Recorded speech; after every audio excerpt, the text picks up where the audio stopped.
a desire to be you, some creativity, and loads of joy can give rise to amazing conversations. Please do listen in Theatre of Joy. And like and subscribe, please.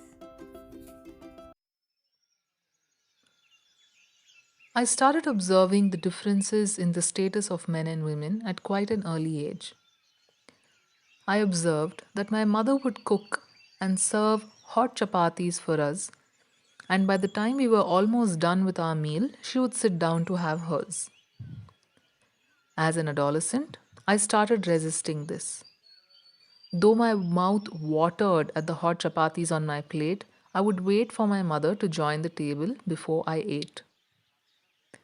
Slowly, my father and my brother joined too, and over the years, it became a family custom to sit down to eat together. Taragarh panchayat भवन में साजे सपने की theatre और art class की महिलाओं ने एक फोरम पब्लिक परफॉर्मेंस किए। 15 हफ्तों से इन महिलाओं के ग्रुप ने अलग अलग थिएटर, आर्ट और थेरेपेटिक प्रैक्टिसेस को करते हुए उनकी खुद की जिंदगी की 2 कहानियों पे नाटक बनाए थे। इस कहानी को पर्वतीय महिला अधिकार मंच के दौरान तकरीबन 300 लोगों के बीच में पेश किया गया। जब हम स्टार्टिंग में थिएटर रखा था तो हमें नहीं पता था कि थिएटर में होता क्या है। पहले गेम्स करते थे, फिर बहुत सारी फ्रेम्स बनाते थे, तो फिर उन फ्रेम्स को हम अलग अलग नज़रिए से कैसे देख सकते हैं। एक पिक्चर से बनाते हैं तो हम पिक्चर्स को बहुत अलग अलग तरीके से देख सकते हैं। तो वो सारी चीज़ें हम लोग स्टार्टिंग में सीख रहे थे, और फिर जैसे थिएटर में हम आगे बढ़ते गए तो फिर धीरे धीरे हमें बताया गया कि अगर जैसे कि बैड टच और गुड टच के बारे में बताया जाए, इस तरह से हम फेल करते हैं। वो तो हम बचपन से सुनते आ रहे हैं, बैड टच और गुड टच, लेकिन उन चीज़ों को हम एक्सप्रेस कैसे करें वो हमें नहीं पता होता है। तो जैसे हम थिएटर क्लास में हमें जब स्टार्टिंग में बताया गया कि तुम्हारे साथ अगर ऐसा कुछ गलत हुआ है तो तुम यहाँ पर बता सकते हो।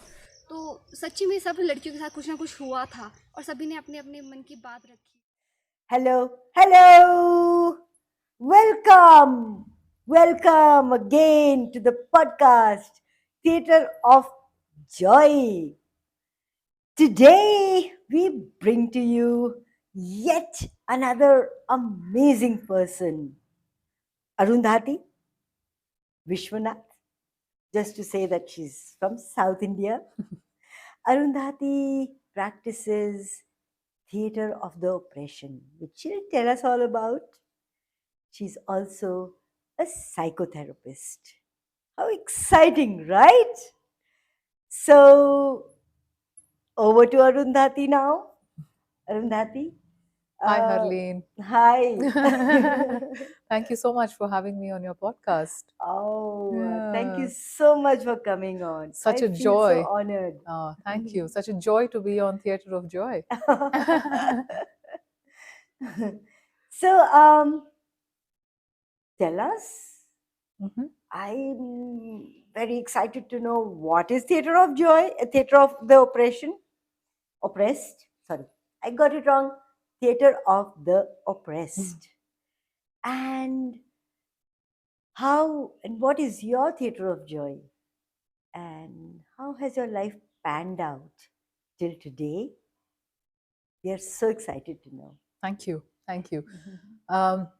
Well, yes, I'm a Theatre of the Oppressed facilitator and a psychotherapist, and I work with various marginalized communities and groups across the country using the modalities of Theatre of the Oppressed and a body of practices that I've put together called the Embodied Therapeutic Practices. Oh, that sounds wonderful. Embodied Therapeutic practices. Yes, yes. In the body. Yes. You heal the body. Yes. Oh, wow. And really stepping into the experience of fully being in your body and relating with life and with yourself from that experience, as opposed to just, thinking and analyzing and being in the head all the time, which so many of us in this world are so prone to doing. And drive ourselves crazy with it. Up the wall. Oh, wow. Yeah, so I grew up actually I was born to and I grew up in a Savarna family to liberal parents, but rather traditional. And I used to love doing theater. I used to really, really enjoy doing theater. And whether it was at home, with my friends, with my family. I was always mimicking people and making people laugh. I just loved doing that, you know. And a couple of teachers in school recognized me for this talent, and brought me to stage. And you know, I loved having the light while I used to perform on stage and making people laugh. I used to always participate in comedy sort of plays, and you know, I used to also draw those kinds of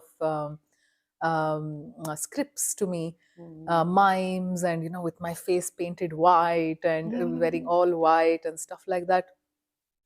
And then there came a time when I was in college that I wanted to do so much more of theater. And I remember, you know, it used to be after college hours.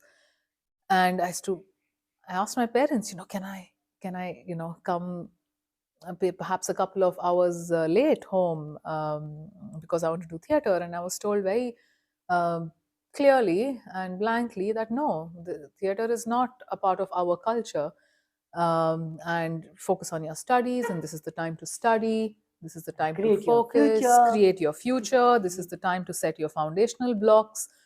Um, and I thought I was being a good girl, and I did what I was supposed to do, focusing on studies and um, you know, getting high marks and all of it. But the theater sort of part of me, the element, just the life that flowed in me, always remained. And I remember like going in between, you know, all my classmates used to say, "Hey, can you like mimic that teacher? And can you do like, can you act like her?" And you know, him and all our classmates. And between the 10 minutes that we had between two classes, between the teachers, the time between the when the teachers would leave and come, I would be taking on the podium and you know, imitating this person and that person. And it really gave me so much energy when people laughed, and when people were joyful, and I was playing a role in that, you know.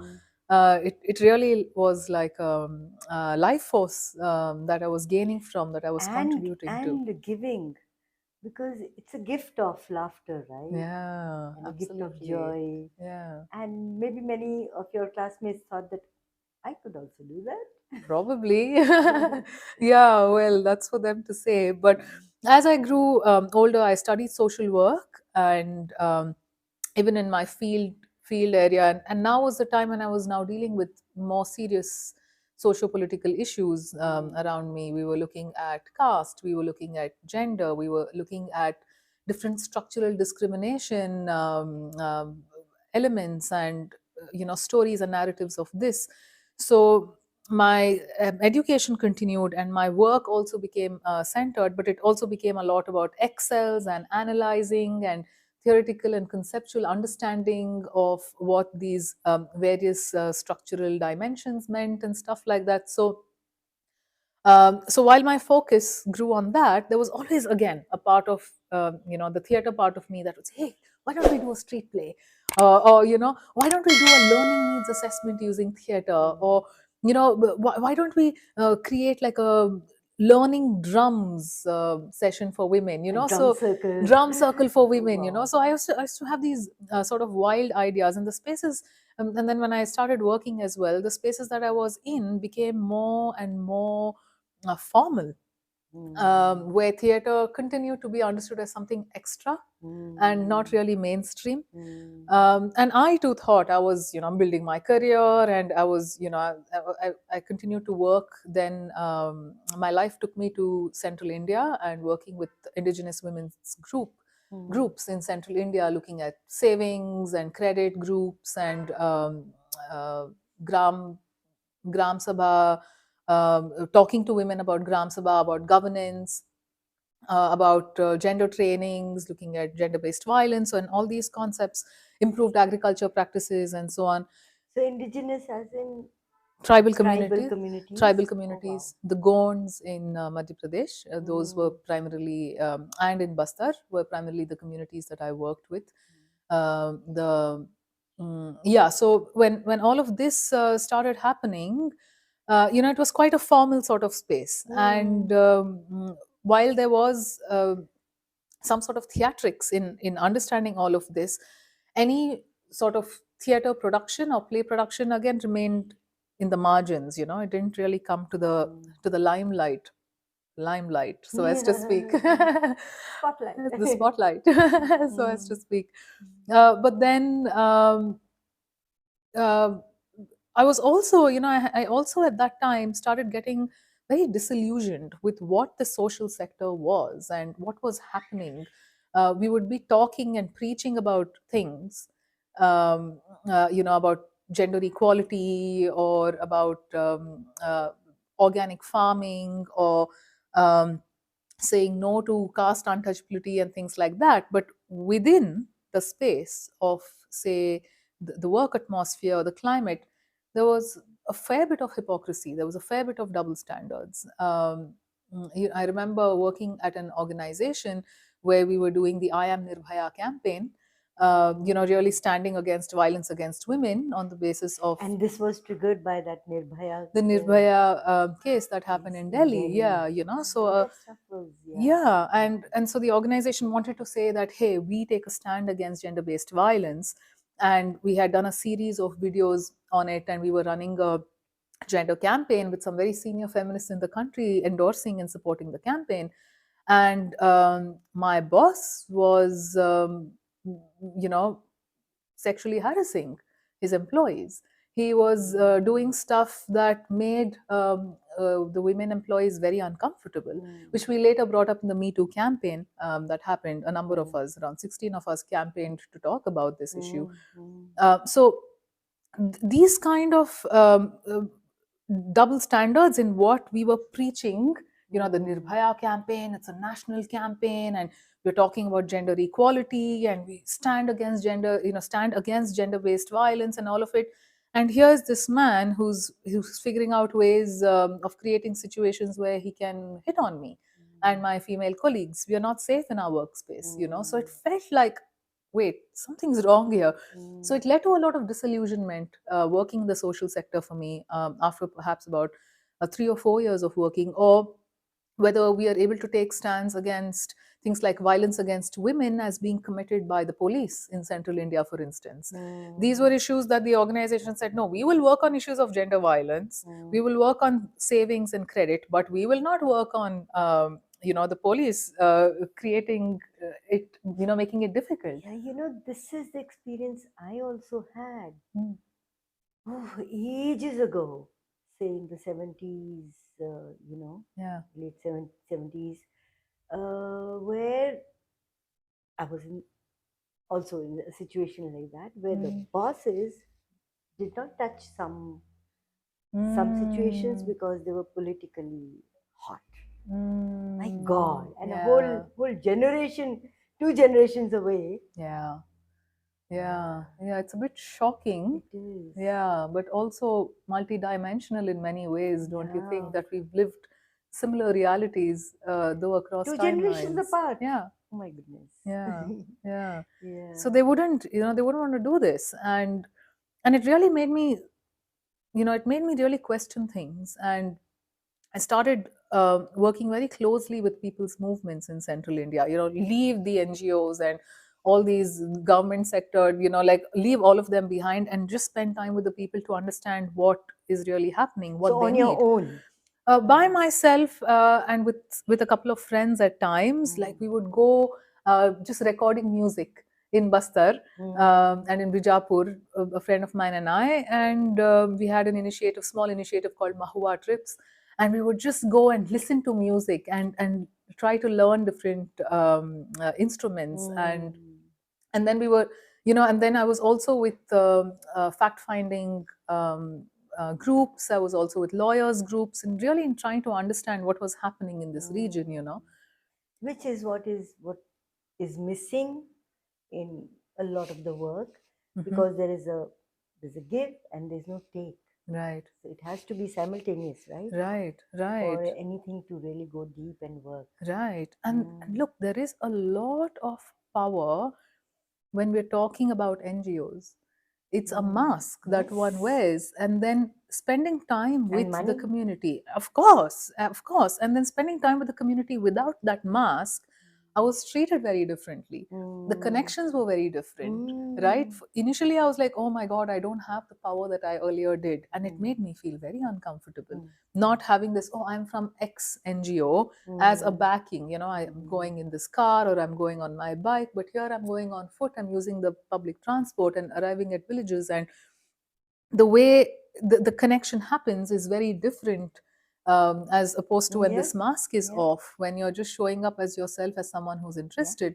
And it wasn't an easy walk. That part of life wasn't easy, and by the end of it, I remember feeling so burnt out and so unhappy because I kept wanting to work on women's empowerment. And at the end of the day, I looked at myself, I was like, do you feel empowered?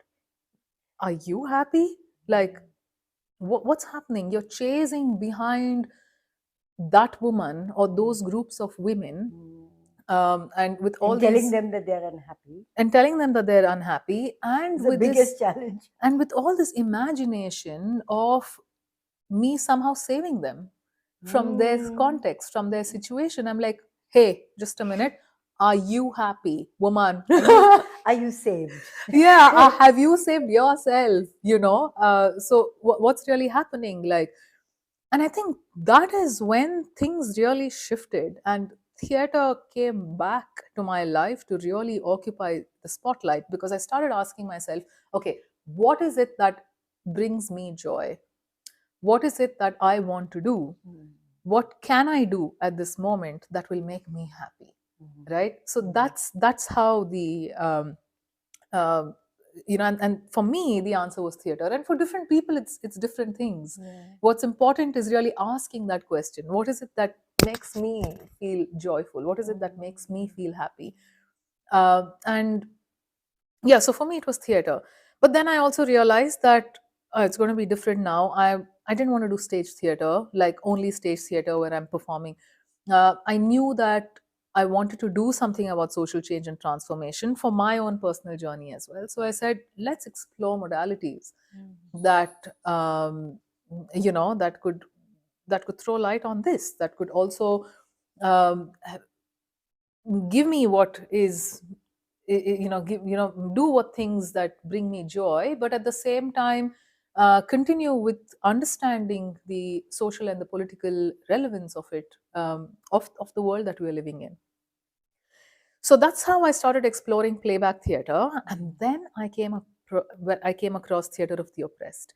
And when I did Theater of the Oppressed, I mean, playback theater was also amazing. Playback theater. Playback theater. So you'll have to tell us what A is little bit. playback theater Sure. and what is Theater of the Oppressed. Sure. So playback theater is basically when you build a sort of empathetic container with actors and with an audience.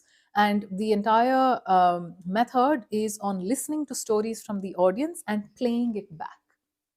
Oh, wow. Right? So there are a set of 4 to 5 actors, sort of MC, or what in Theater of the Oppressed we call a joker, who kind of a facilitator, who kind of invites stories from the audience, and then we listen to the stories, everyone, and then the actors play it back. And so many different things can happen out of this. Yes. Yeah. Oh wow! I've never actually experienced playback theater. Yeah, it's a beautiful form, and it has so much potential to also build in empathetic containers to listen and to just be safe spaces where people can share their stories. And something about watching your story being played back can be very therapeutic, very empowering, Yes, very relieving at very different levels. And very clarifying. I mean, your situation actually becomes clearer. More clear. You watch it. You watch your own situation, but from a distance, and that can. And the brain goes out and the body comes in. Exactly. And people, I mean, this is also a gift. The actors gift, the community gifts the actors with stories, and the actors gift the community with playing it back. Right? So it is really an exchange of gifts. And so this was one of the modalities I learned from a really dear friend of mine, Ben Rivers. And then we moved on to doing Theater of the Oppressed. So Shobha Raghavan, who's a really dear friend of mine and a very amazing theater facilitator herself, she said, "Hey, you should check out Theatre of the Oppressed," Mm. And I was like, "Oh, Oppressed, I mean, such a heavy name, and come on." And then I was like, "Anyways, let's check it out because, yeah, surely I have just discovered that I am oppressed. So, and I've been focusing on others' joy, and I'm just like burnt out. So, might as well go and look at what this is." And Harleen, oh my God, I mean, all we did was play. All we did was move from one activity to another, which was just play. And through this experience of play, through this experience that brings in a sort of heightened joy in your body, um, the momentum was created in a way that we were able to look at issues in our life that didn't really resonate with joy. So when we then look at situations in our in own a kind of a lives, free space without presumptions, exactly, without right, and because we're playing so much, we're in a highly energetic and safe space because of the movement and because of the play and because we're really connected with this childlike experience that all of us basically, that's our true essence of being, the authentic, true. It's a blissful experience. So when we're in that space, you're feeling in your body a confidence, a compassion, and an energy to be able to invite then different parts of you that don't resonate with this sort of joy, right? So when that happens, you're inviting these parts and going like, hey, what's happening? Then you're able to relate with stories in your life that in which otherwise you would have felt oppressed, but now you're just looking at it like, okay, let me examine this from different spaces, from different corners. And then you have friends, you have people in the workshop, in who have also been going through similar experiences, who are helping you out in examining the same way you are helping them in examining various stories in your life where you have felt oppressed or where you have felt powerless. how ingenious. Yeah. And when I did theater, I was like, oh my, no, like, okay, now I'm back on track. Now I'm back on track. It felt like, oh, now I'm back on the driver's seat of my own life. I'm not chasing behind like, oh, your joy will give me joy, so let me focus on your joy. No, it became, okay, let me fill my cup. And it really opened up that opportunity to kind of fill my cup. I must actually tell you a little story about Theatre of the Oppressed and Augusto Boal, the founder of Theatre of the Augusto Oppressed. Boal. Yes, he was a Brazilian playwright and an activist, and really, one of the most inspirational people to have given birth to such a beautiful body of knowledge and work. Boal used to be, like an actor, a director of plays, and he, really, he produced a lot of very artistic, creative plays in Brazil. And during one of his performances in Brazil, there was this. His troupe had gone to one of the villages and they had produced a play on the landless peasants and the landowners, right? And the conflict between these two classes. So the play was basically, talking about the issue and fighting, and then, like, oh, come on, we can't just keep quiet and continue to give our power away to the landowners, and we are peasants and we are farmers, we are the one who till the lands, and the power of the land should hence be in our hands. And this sort of articulation happening on stage, and all the villagers who are watching are peasants, right? So they're like, wow, this is exactly what's, so they're really invested in what's happening on the stage. And at the end of the play, there's this energy, and everyone picks up like these cardboard cut plastic, cardboard sorry, guns, wooden guns, and they're like, for this cause, let us all unite together and let us spill our blood. So everyone with like red bands and with these cardboard guns in their hand, like, let us spill our blood. And the entire village stands up and they're like all celebrating, and yes, let us spill our blood. So it's like waves of glorious energy flowing through the crowd and flowing through the actors, and everyone's like, like, let's do this, you know. And then this old man from the audience, he stands up, Virgilio, and he says, you know, everyone's clapping, and he says, thank you, you know, we have prepared a feast for you, you know, let's all have lunch together. Thank you so much for this performance, and let's have lunch and then let's talk more. So all the actors, they come in, and then they're sitting, everyone in the village, everyone sitting together. And Boal says, and Virgilio tells Boal, you know, what the issues that you shared in your play about the proletariat and the bourgeois, you know, and the landowners and the peasants, and the conflict, it's the same in our village. We are the peasants, the landless peasants, but it's all our labor that goes into the land. So you tell us really what to do, because the same thing is happening here, and we are ready to follow you. We are fully ready to follow you. So you just tell us what you need from us, and we will follow your cause, we will follow you, and we want power, we want land. You know, so please tell us. So Boal, when he hears this, is older man in the village, he feels very humbled, and he says, you know, thank you so much for your trust in us. But we are just artists, and this is your land, this is your village, this is your labor. So you need to figure out what you need to do. And, you know, we are just artists. You know, we just perform on stage, so we won't be able to tell you what to do. Wow, what a story. Yeah. And then Virgilio at that moment says, oh, so when you said, let us spill our blood, you meant our blood. You didn't mean your blood. And in that moment, it really breaks through the hegemony of art, Yeah. the politics of art. Yeah. Like how. And the politics of NGOs. And the politics of NGOs, right? Everyone who goes takes themselves out there to go and, you know, uplift people. Yeah, yeah. And usually artists kind of have a tendency to escape that, because, you know, it's art, it's creativity and all of it. But in that moment, Boal realizes that artists too, by claiming that stage and saying what they should be doing, I have understood your problem. I have used my artistic license to create a play about your problem. And with all my artistic thoughts and movement and flow, I have figured out what the solution is to your problem. And in very beautiful, artistic, colorful ways, I will tell you what the solution to your problem is.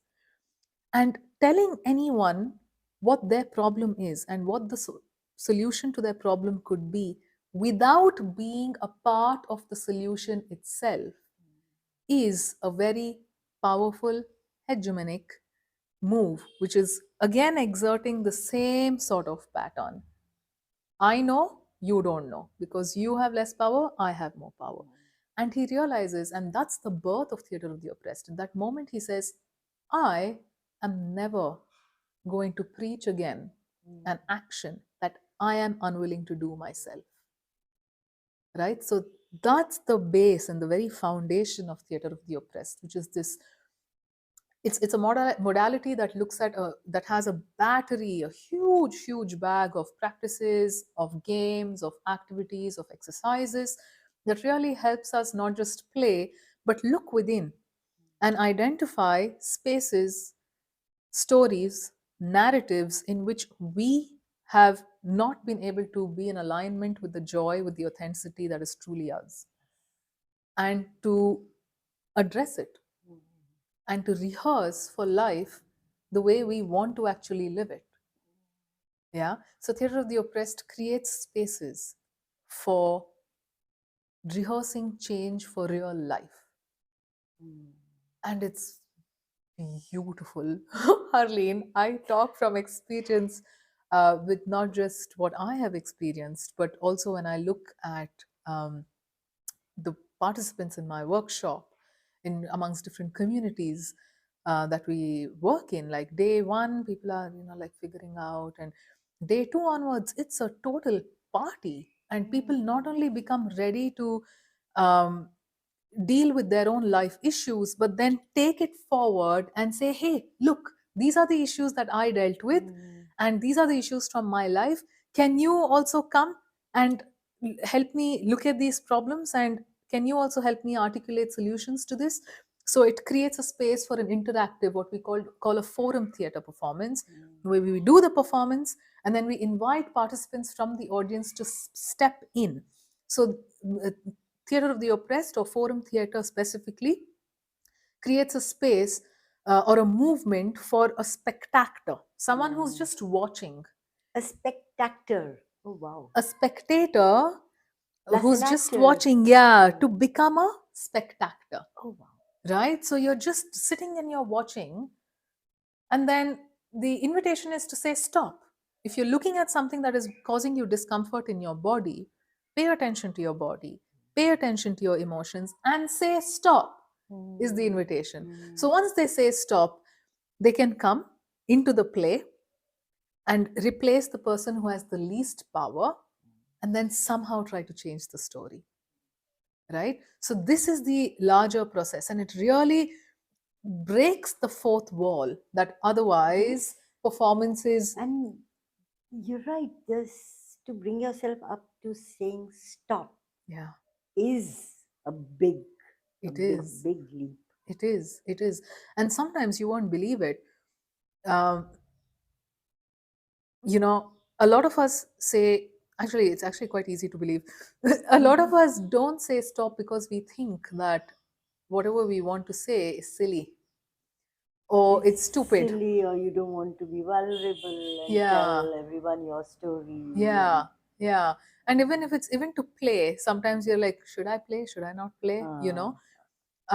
But saying stop takes effort, yes, but creates and opens out a window of unseen possibilities and opportunities within yourself. Yeah, I mean, usually for a normal proscenium theater presentation, people are sitting in the audience and talking, oh, yeah, I can't do that, they can, I can't do that because of this, because of that. Yeah, And you're not, the performance doesn't change you, right, unless you're willing. right. And actually, if you're willing, also doesn't give you the space to say stop. Exactly, exactly. Yeah. So why don't we really now create places where we can just play with the changes that we want to? Can we experiment and see? If I say stop to the situation where this woman is being really mean to that child, if I say stop, you know, okay, let me say stop first and understand. So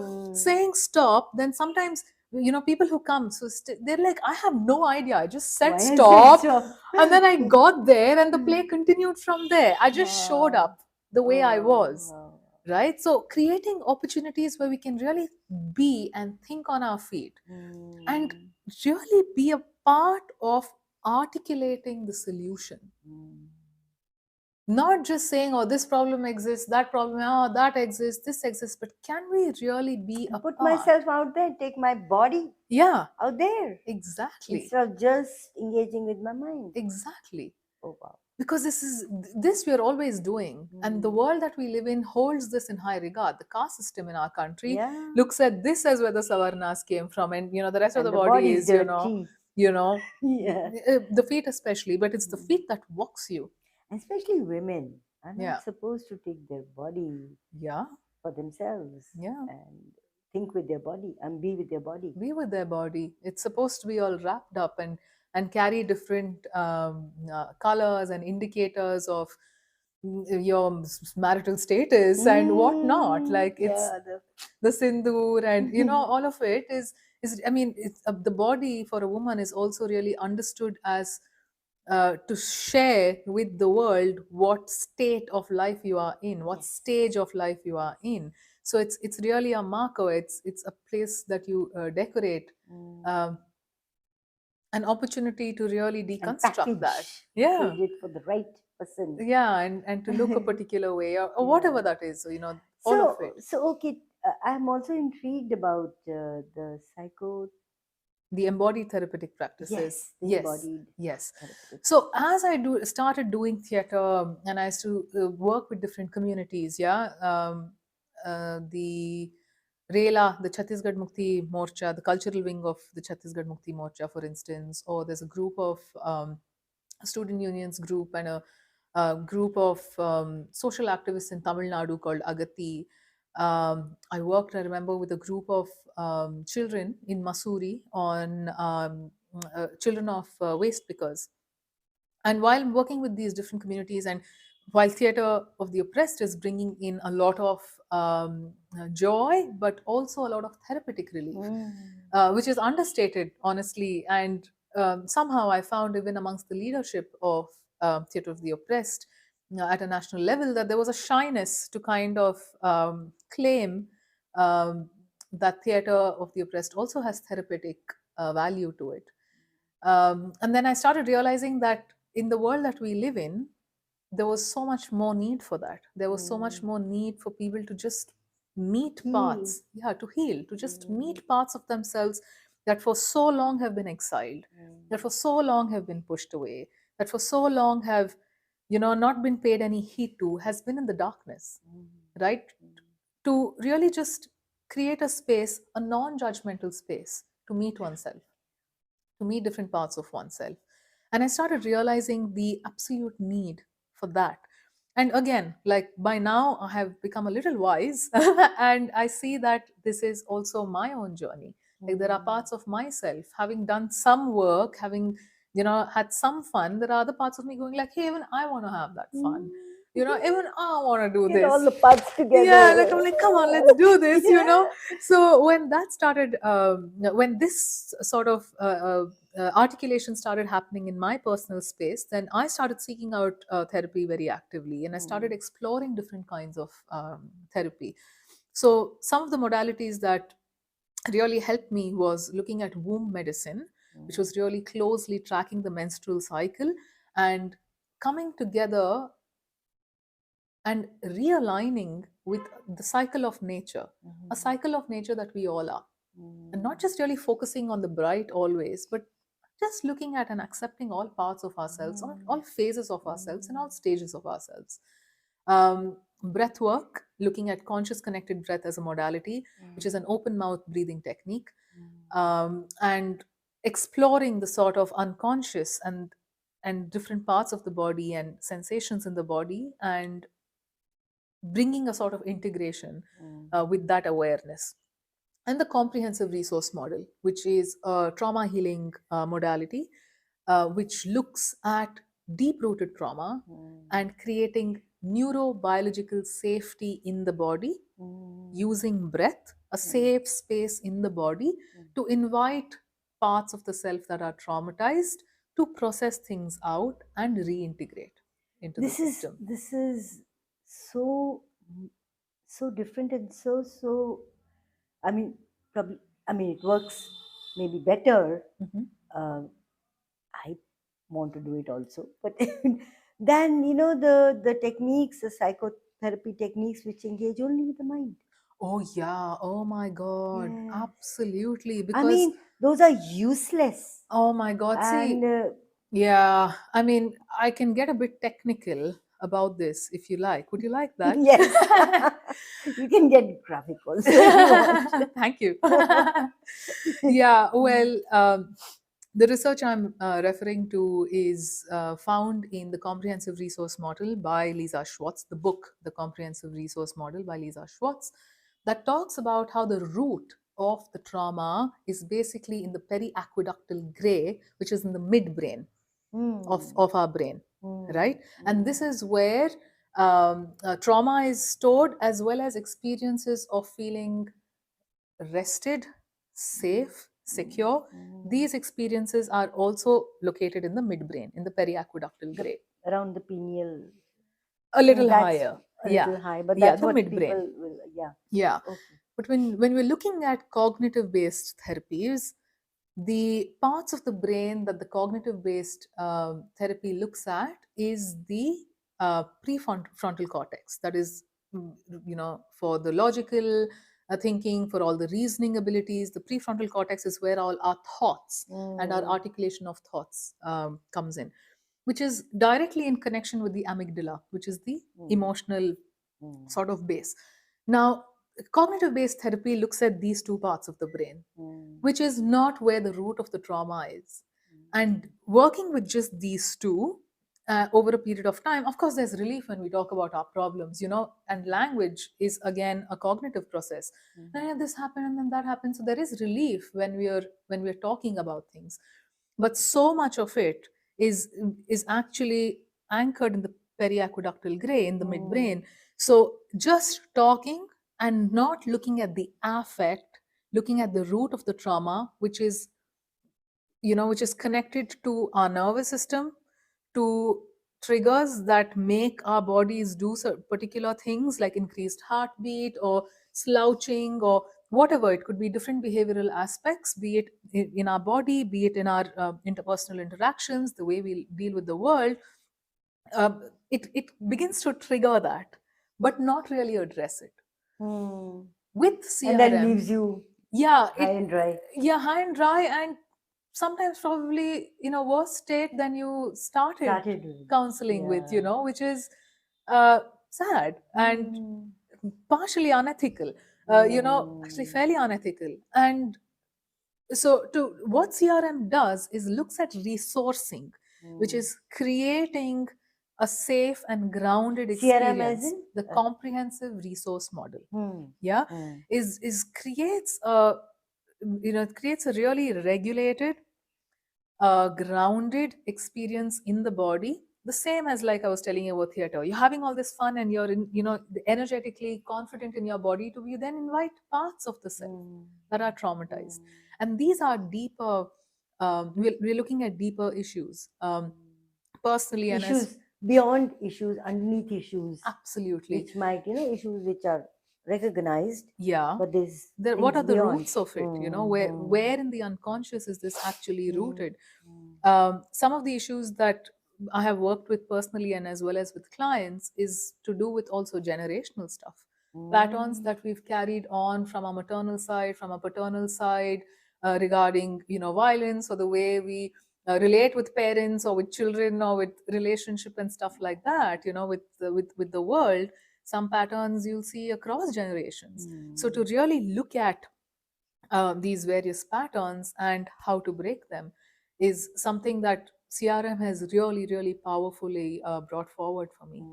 So in this phase in my life and with my work, as I continue doing Theatre of the Oppressed, what I'm trying to also bring in is embodied therapeutic practices, and with a specific focus on breathwork, because breathwork also has immense and beautiful potential which to you really can actually do online also. you can do it online. Yeah, I mean, I do both CRM, especially CRM work online. I do one-to-one work, but breathwork and CRM, to fold it into theater, is what this phase of my work actually is. So I'm so curious and to experiment and to discover and what this could mean. Though I've already started. This organization that I have founded, Kalaa, Dhari, we are called the Art of the Inner Revolution, is our tagline. Oh, the inner revolution. Yeah. Wow. Wow, wow, wow. I love it. Yeah. Oh, I love it. Yeah. So Kalaa Dhari, the Art of the Inner Revolution. And Kalaa Dhari roughly translates to she who holds art. And I think our being is in essence art. Everything that we do is art, so she, as a sort of feminine, nurturing space which and is there culture. even in men? I mean, Absolutely. if they recognize it. Absolutely, without doubt. It's the quality of the feminine, not specifically about man or woman, which is there in all of us. As someone who holds art is basically what the organization kind of uh, stands its foundation on. And so through Kalaa Dhari, what we're trying to do is, so let me tell you a little bit about the communities we work with, Yeah, and we well, want to you work have with. only 2-3 minutes now, so Thank you. fit it in that. I mean, you've been very generous listening to everything that I've said. No, I wish so the far. format was, but yeah, okay, anyway. Yeah. So some of the communities, so I've worked with a diverse range of communities across the country, but over the next year and a half or two, We want to work with a diverse set of communities across the country, bringing a community of field-based practitioners, community-based practitioners, and equipping them with theater of the oppressed and embodied therapeutic practices skills. So some of the organizations we want to work with are Jan Jagran Sanghatan Samiti in Bihar, JJSS in Bihar, the Shahid School in Chhattisgarh, Sadhana Mahila Sangha, which is a Federation of Sex Workers in Bangalore, the Justice Initiative, which is a group of women who work with women in prisons in Bangalore, Muskan School, who work with children of denotified tribal communities in Bhopal, Parvatiya Mahila Adhikar Manch, which is an organization that works with the mountain women, especially survivors of domestic violence. Agati, which is a group of social activists working on sustainable ways of living, of being in Tamil Nadu. Nirangal, which is an LGBTQI resource group in Tamil Nadu. So these are some of the groups that we want to work with. Yeah, it's an absolute honor to really then look at if social change and social processes can be anchored in experiences of well-being, of being grounded, of feeling like because so much of our politics and social change is anchored in suffering and angst and money for somebody, and and all this politics, which comes from being anchored in something which is like after this what, after itself, this yeah, what, itself, like, and it's self-destructive beyond a point. So can we really look at anchoring in joy, in authenticity, in being grounded? Can we look at politics from that angle? Can politics be about and joy? the inner, what did you say, inner revolution? Yeah, to really bring focus to that, because it's, and then you're just evolving, it just gets better each day, it's just like, oh wow. Okay, So wow. can that be personal goals and community goals and political goals for people who have been who have been working on this for so long? Can we bring an articulation to that? So that's the effort, to look at theater of the oppressed and embodied therapeutic practices for a What a community of mix! practitioners. Augusto Yeah. Boal must be, his energy must be smiling. Oh, wow. Oh my goodness. Yeah, if I My could God. contribute to that, it would be such an honor. Oh, thank you so much. We must do it again. A Yes, few thank you. years, a few months into Sure. the work that you Absolutely. will roll out, Yeah. and your experiences. It will be fun to listen to them again. Thank you so And much. I'm coming to attend one of your workshops. Absolutely. Oh, such a joy, such an honor. Thank you so much, Harleen. Oh, thank you so much, Arundathi. How did I get so lucky? How did we all get so lucky? Oh, wow. The wow, joy is mine. wow, The pleasure is wow. mine. Thank you. Thank you. Thank you.